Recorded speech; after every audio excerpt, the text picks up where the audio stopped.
আজকের রেসিপি গাজরের পায়েস।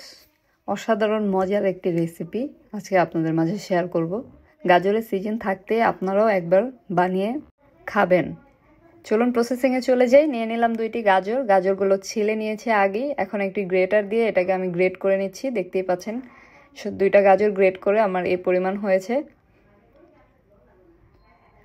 গাজরটা আমি আগেই ধুয়ে নিয়েছিলাম, তাই এখন আর ধোয়ার কোনো প্রয়োজন নেই।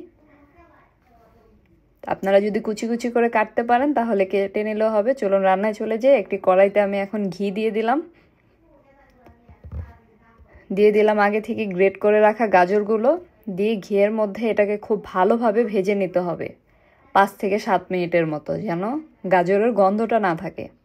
তারপর এখানে আমি 1 কাপ পরিমাণ চিনি দিয়ে দিলাম। চিনি দেওয়ার পরও আমি এটাকে প্রায় 5 মিনিটের মতো ভেজে নেব। তারপরে এখানে অনেকটা পানি বের হয়েছে চিনি থেকে। এরপর আমি দিয়ে দিলাম 1 কাপ গুঁড়ো দুধ, দিয়ে সব কিছু একত্রে মিশিয়ে নিলাম। দিয়ে দিলাম 2 কাপ দুধ, লিকুইড দুধ। এই দুধটার মধ্যে এটাকে রান্না করে নেব।